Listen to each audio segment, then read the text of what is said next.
আমাদের যা কথাবার্তা আমরা বলার জন্য গেছিলাম, উনি বিশেষ কাজে আমাদের সঙ্গে একটা ডেট করে আমরা জয়েন্ট ভিডিওকে বলেছি। আমাদের প্রধান আমরা শ্রোতার দায়িত্ব নিয়েছেন আমাদের নেতা কমরেড সঞ্জয় হেমন্ত প্রতিধ্বনিত হয়েছে তার সঙ্গে আলোচনায়। মূল বিষয়ের অনেকগুলি বিষয় উনিও বুঝতে পারছেন আমরা কোন কথা বলতে চাইছি। কেন আপনারা অতীতেও দেখেছেন, আবার সংখ্যাগরিষ্ঠ ডেপুটেশনও আমরা হ্যাকে পার্টির আছে।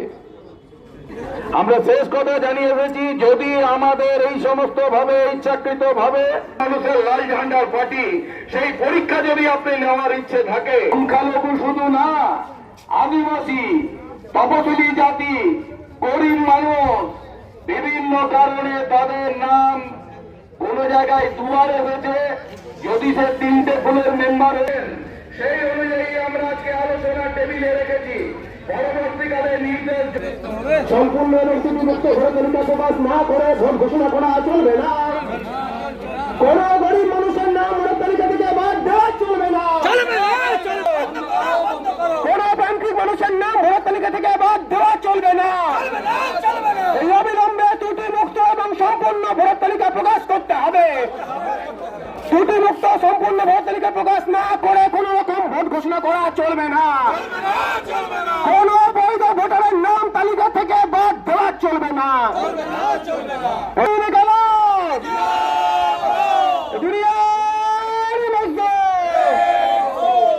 28 তারিখে যে ভোটার লিস্ট বেরিয়েছে 28শে ফেব্রুয়ারি, সেই ভোটার লিস্টে দেখা যাচ্ছে যে প্রচুর মানুষের নাম আন্ডার অ্যাডজুডিকেশন বলে তাদের মাথায় ওপরে খাড়া ঝুলিয়ে রাখা হয়েছে।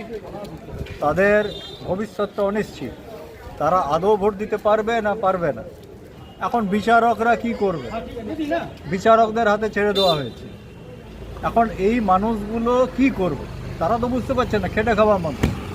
বেশিরভাগ মানুষ হচ্ছে গরিব, বেশিরভাগ মানুষ হচ্ছে মহিলা, বেশিরভাগ মানুষ হচ্ছে তফসিলি জাতি, উপজাতি এবং সংখ্যালঘু সম্প্রদায়ের। তাহলে তাদের নাম আমরা মনে করছি যে বিজেপি এবং তৃণমূল তারা নির্বাচন কমিশনকে ব্যবহার করে, প্রশাসনিক ক্ষমতাকে ব্যবহার করে একেবারে উদ্দেশ্য প্রণোদিতভাবে তারা নামগুলো বাদ দিয়েছে। আর আমরা চাই এই নাম যারা বৈধ ভোটার, যাদের 2002-এর ভোটার লিস্টের সঙ্গে ম্যাপিং হয়ে গেছে, তাদের সবার নাম যাতে বহাল থাকে, তারা যাতে আগামী বিধানসভা নির্বাচনে ভোটাধিকার প্রয়োগ করতে পারে। এখন আপনারা দেখছেন যে এই মানুষেরাই তো ভোট দিয়ে রাজ্যের সরকার, কেন্দ্রের সরকার নির্বাচিত করেছে। তাহলে যদি এরা যদি ভুয়ো ভোটার হয়, বৈধ ভোটার না হয়ে থাকে, অবৈধ ভোটার হয়ে থাকে, তাহলে তাদের মতদানের পর, তাদের ভোটাধিকার প্রয়োগ করার পরে যে সরকার অধিষ্ঠিত হলো, তাহলে তাদেরও তো ক্ষমতায় থাকার কোনো অধিকার নেই। সেই সরকারও তো অবৈধ। ভোটারদের যদি বৈধতা না থাকে, তাহলে সরকারেরও তো বৈধতা নেই। এরা প্রথমে বলেছিল রোহিঙ্গা, প্রথমে বলেছিল বাংলাদেশি, তাদের নাম বাদ যাবে। কিন্তু দেখা যাচ্ছে যে প্রকৃত বৈধ ভোটার, তাদের নাম উদ্দেশ্য প্রণোদিত বাদ দেওয়া হচ্ছে। এবং আমরা আজকে এই বিষয় নিয়ে রানীগঞ্জ বিডিও অফিসে এসেছিলাম। আমাদের প্রতিবাদ আমরা জানিয়েছি যে কোনোভাবেই এই সমস্ত বৈধ ভোটারদের নাম বাদ দিয়ে ভোট ঘোষণা করা যাবে না। প্রকৃত ভোটারদের ভোটদানের অধিকার কেড়ে নেওয়া চলবে। ভিডিও তো নেই, ভিডিওকে আমরা জানিয়েছি। আর আমরা আগামী কাল পরশু ভিডিওর সঙ্গে কথা বলে আবার আসব। আমাদের আন্দোলন চলবে, আমরা আলোচনাও করব, আন্দোলনও চলবে। যতক্ষণ না ভোটাধিকার মানুষের ফিরিয়ে আমরা না দিতে পারছি, আদায় করতে না পারছি, আমাদের আন্দোলন চলবে।